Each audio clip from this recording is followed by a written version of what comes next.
It's Tuesday, December 23rd, 2025. Welcome to Make It Make Sense. I'm Grant Herms.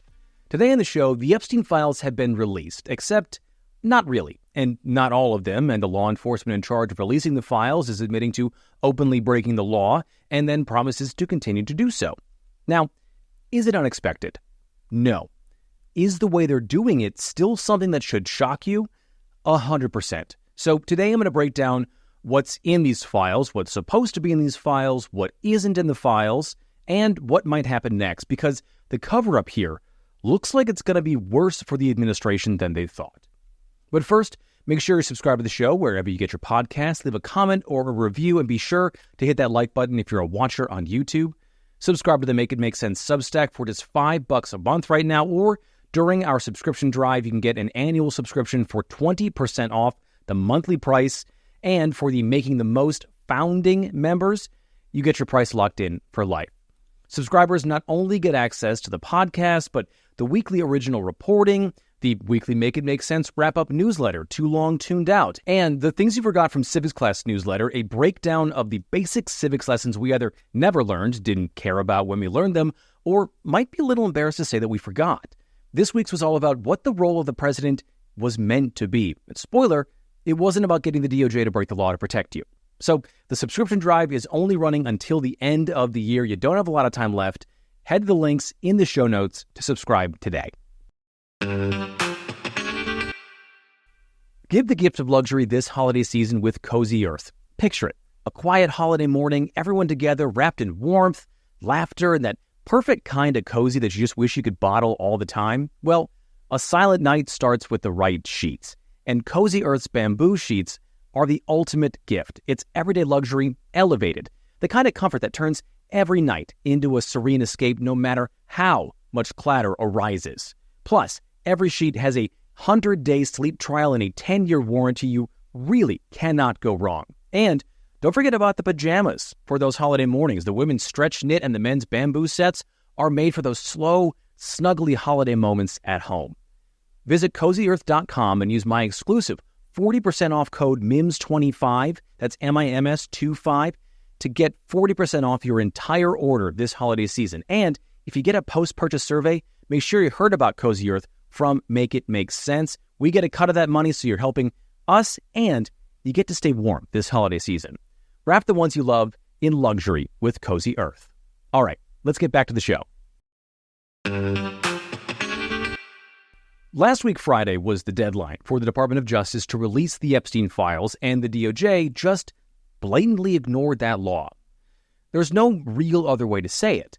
The Epstein Transparency Act, which was passed by Congress and signed into law by the president, requires that all of the DOJ's Epstein documents be released. All of them, with as few redactions as possible, while protecting victim identities, and not protecting other people out of embarrassment or political fallout.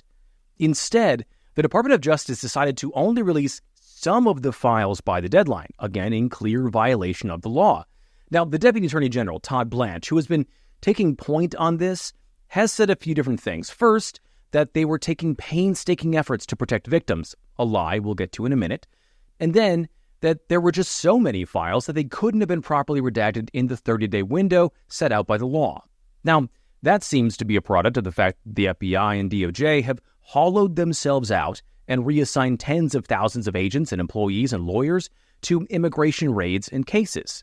But the thing here is that the Trump administration has been promising to release these files since the beginning. Pam Bondi, the Attorney General, announced in February she had the files on her desk. Then they handed out binders of Phase 1 of the files to right-wing influencers, to we'll release them, but they're a hoax and don't exist, to now there are actually so many files we can't get to them all. None of that seems to square together, right? But that's also not how the law works. You don't get to just ignore it because the lift is too heavy. The deadline is the deadline. And we'll come back to possible consequences about this in a second. It's also worth pointing out here that Pam Bondi, the Attorney General, has been absent from the news when it comes to this latest release, likely because she's the reason the White House and Donald Trump are fighting this fight in the first place, because she was the one who kickstarted this fight over the files back in February. Like I said, when she said that she had them on her desk, and then has, in Trump's view, bungled this thing every step of the way. Now, like I said in an episode a few weeks ago, I would not be surprised if Bondi is fired or asked to resign in 2026, and then someone like Todd Blanche takes over. So, before we talk about what's in the files, let's talk about what's not. Journalists like myself are still combing through these tens of thousands of pages, but a few things stuck out right away. First, it was the fact that more than 500 of the initial 3,900 pages were entirely blacked out, like the pages were nothing but a giant black rectangle.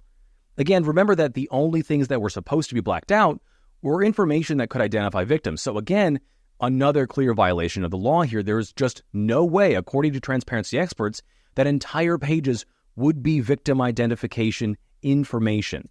Likely, what's happening there is they're covering for government employees whose names don't fall under the protections of this law. And then we got pretty clear evidence that the DOJ was actively protecting Trump. First, it was a photo of a bunch of photos on a desk, one of which included photos of Trump with a group of women, along with other photos of Epstein and Ghislaine Maxwell meeting the Pope, and another one was of Bill Clinton. That and about a dozen other photos were suddenly taken down. All of them included President Trump. The photos were taken down after people pointed them out that Trump was in them and he was surrounded by these women, and then they were only put back up after different outlets reported that those images had been removed. Here's what Todd Blanche, the Deputy Attorney General, had to say about that on NBC over the weekend. Well, you can see in that photo, there's photographs of women. And so we learned after releasing that photograph that there were concerns about those women and the fact that we had put that photo up. So we pulled that photo down. It has nothing to do with President Trump. There are dozens of photos of President Trump already released to the public, seeing him with Mr. Epstein. He has said that in the 90s and early 2000s, he socialized with him. So the absurdity of us pulling down a photo, a single photo, because President Trump was in it, is laughable. And the fact that everybody's trying to act like that's the case is a reflection of their true motivation. But the reality is anybody, any victim, any victim's lawyers, any victim rights group can reach out to us and say, hey, Department of Justice, there's a document, there's a photo, there's something within the Epstein files that identifies me. And we will then, of course, pull that off and investigate it. So, that's a lie. We know that for a few reasons. First, the Department of Justice went out of its way last week to release a bunch of incriminating photos of Bill Clinton from the files without a lot of regard for potential victims. And on top of it, a victim came forward this weekend as a Jane Doe and told the DOJ that she'd found her identifying information in the files. She's asked that it be redacted, and has also asked for her own FBI file given to her that she's a part of the Epstein investigation. So far, the DOJ has refused to answer her. So when the Deputy Attorney General says the DOJ is responding to victims, they're not. And then we get to the other redactions here. Again, these are meant to protect the victims, not just the hundreds of pages of black ink, but in the rest of the files. There are a lot of redactions. But it's not just the black bars. It's the actual search function in these pages themselves, because when you go through them, and you search for the name Trump, in a lot of these pages, it doesn't work. But if you search something like Trump space, it does. And it brings up where the president is mentioned. And if you put in names like, let's say, Clinton, it does come up right away with Bill Clinton or Hillary Clinton without having to try and trick the system, which is a form of sort of shadow redaction here. And before I go on, I know that I've said Clinton's name a few times. I'm going to come back to him a little bit. Don't worry. So you've got the photos, the broken search function, and then you get court documents that have names redacted. And if you search the actual court filings in the overall government databases, not just the DOJ release, you can very easily see many of the redactions are for Trump's name, including one where an adult trafficking victim detailed how Trump allegedly abused another one of Epstein's victims. And I'm not going to read that. It's gross. And then we get an internal email from 2020, and unnamed U.S. attorney and an unspecified DOJ official are talking to each other, whose names we should absolutely know, but they're blacked out. They flagged Trump's name as a passenger aboard Epstein's plane in 1993 while they were flying with an alleged victim, or, actively involved in trafficking. But then we got two separate tweets today from the DOJ that essentially say the Department of Justice is working on behalf of the president, not the law. The first one came this morning, It was about a series of documents that were allegedly sent to the DOJ in 2020. The official department account saying some of these documents contain untrue and sensationalist claims made against President Trump that were submitted to the FBI right before the 2020 election. To be clear, the claims are unfounded and false, and if they had a shred of credibility, they certainly would have been weaponized against President Trump already. That's weird. The second came this afternoon, after images of an alleged letter from Jeffrey Epstein to the convicted sex offender and former Team USA Gymnastics and Michigan State Gymnastics doctor Larry Nassar, where Epstein allegedly wrote that President Trump shared an affinity or their affinity for nubile girls. Ew, I know. And the letter itself, I need to say here, does have some issues that don't make it really seem like it's real. But the DOJ normally wouldn't comment on something like that. Instead, it did and gave reasons online as to why it must be a fake. Now, neither of those official statements would come from an independent Department of Justice. They are evidence that the DOJ is working on behalf of Trump the man, not the United States or the rule of law. An independent DOJ wouldn't rush to Trump's defense and certainly wouldn't comment on an ongoing investigation into allegations that should have already been run down before the release of these files. So if that's the redaction stuff and the DOJ covering here, you're probably wondering what's actually in the files. And right now, that is kind of hard to know. There are tens of thousands of pages that need to be sifted through, but that doesn't mean there haven't been some really eyebrow-raising pieces of paper and some frankly smoking guns. First, there's been a lot on former President Bill Clinton, images of him with Epstein and young girls. Now, it's been known for a long time that Bill Clinton was close friends with Epstein and flew on his plane a number of times. Clinton has been made to be a sort of boogeyman in this first release by the White House, again, against the law, but they underestimate how low Clinton's approval rate is with Democrats overall. The thinking here is that they can try to take Clinton down and drag the Democrats down with them, or maybe Democrats would push to not have these things released. Well, Democrats don't like Bill Clinton as much as Republicans like Donald Trump. With Democrats, Clinton's approval rating is 77% as of January this year, which I know seems high in our current context right now, but for a president as popular as Clinton when he left office was, you'd expect that number to be in the high 80s or better. Obama's is 96%. Overall, among all voters, Clinton's approval rating is around 37%, according to polling from YouGov done around last month. Trump's is at 35%.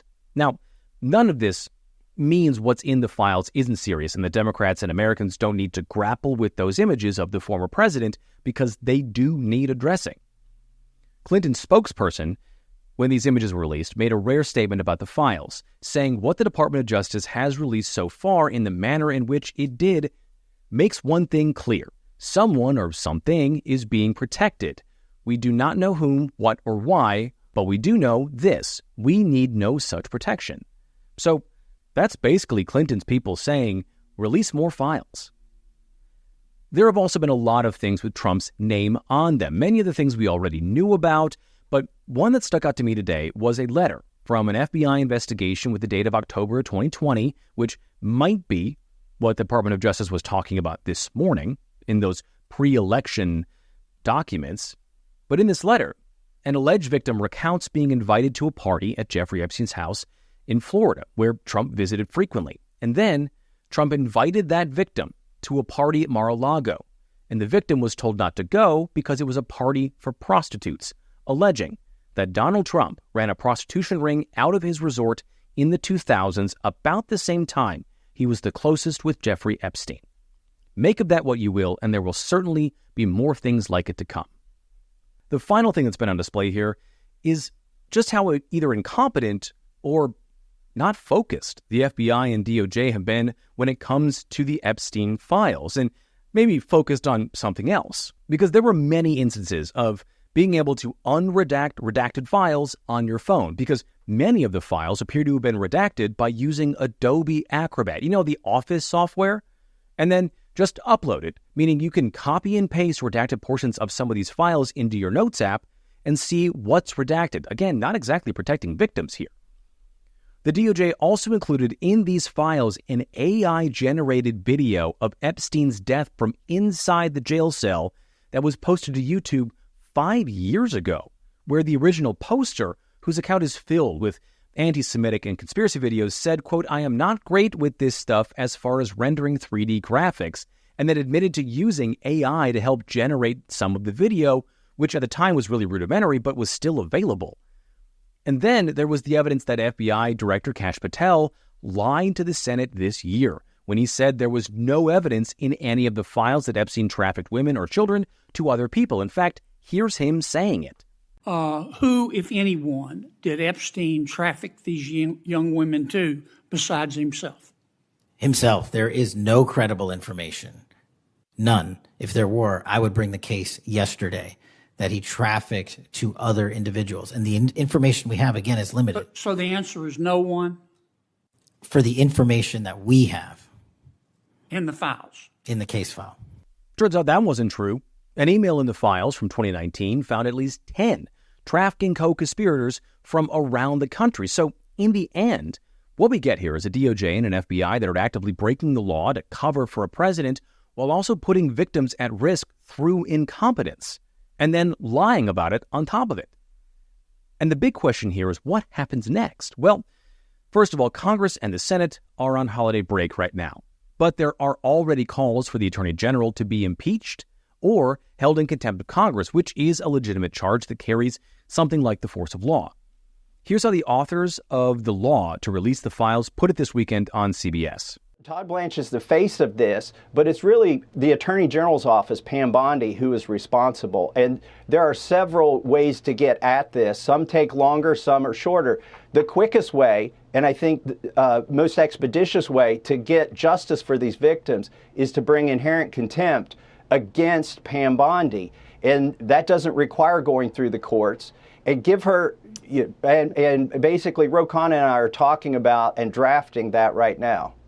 Okay. No, we only need the House for inherent contempt, and we're building a bipartisan coalition, and it would fine Pam Bondi for every day that she's not releasing these documents. And what the American people want to know is, who are these people? And instead of holding them accountable, Pam Bondi is breaking the law. And this is the corrupt system, the Epstein class that people are sick of. So I believe we're going to get bipartisan support in holding her accountable, and a committee of Congress should determine whether these redactions are justified or not. Those are serious charges, and if a fine is put into place, it could add up quickly for Bondi, who doesn't have a guarantee that Trump would have her back, given how little we've seen of her lately. And then there are calls to force some kind of legal action against the DOJ and the administration from the Senate. Minority Leader Chuck Schumer announced he'd be advocating for a resolution when officials get back from holiday break. Now, I know a resolution doesn't sound like much, but it all kind of adds up and adds to the growing frustration among voters and members of Congress and the Senate on both sides of the aisle over the release of the files. And all of this means that no matter what the DOJ does or doesn't do, no matter how much the White House pushes back, the Epstein files, the one scandal the president has not been able to shake in 2025, will still be there in 2026. All right. That's it for today's episode. Please rate and review the show wherever you get your podcasts. Like, subscribe, hit the bell for notifications if you're a watcher on YouTube. Subscribe to the Make It Make Sense Substack, where you can still get that annual subscription price for 20% off right now during the subscription drive for the end of the year. And speaking of the end of the year, this is my last episode just for this week. I'm going to take a little bit of a holiday break myself, but I won't be entirely out of your feeds. I've got something fun coming for you tomorrow night, so be on the lookout for that in your feeds. Otherwise, share the show on social media. It's Mims News Pod. That's MIMS News Pod, all one word on every platform. I am at Grant Herms on Twitter and Blue Sky, and at Grant_Herms on everything else. Thank you so much for listening today. I'm Grant Herms, and I'll talk to you tomorrow.